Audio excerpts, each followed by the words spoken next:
how to fix Blue Protocol, Star Resonance, stuttering or freezing. I'm going to show you a few different fixes. For the first one, you want to open up Steam, then go into the library.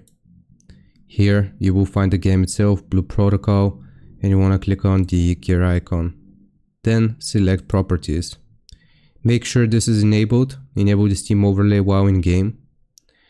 Then you want to go into installed files and just verify the integrity of the game files. Click on this button and wait for the verification to complete.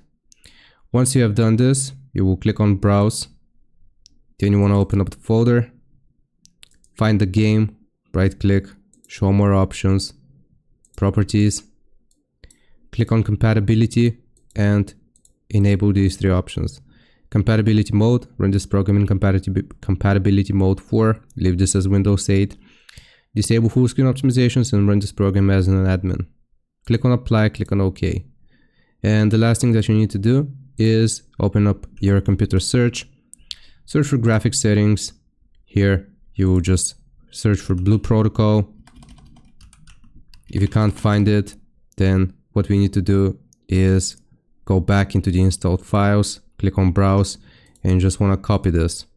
So right click, copy. You want to open up the folder, and then you will copy the destination here. And graphics, you will click on Add Desktop App. Then you want to paste the destination, and you will find the game here. And you want to click on Add. And once you do this, you will click on the game itself. And GPU preference, you will set this to high performance. And that is how you do it. I hope this helps. Leave a like and sub, and I'll see you next time.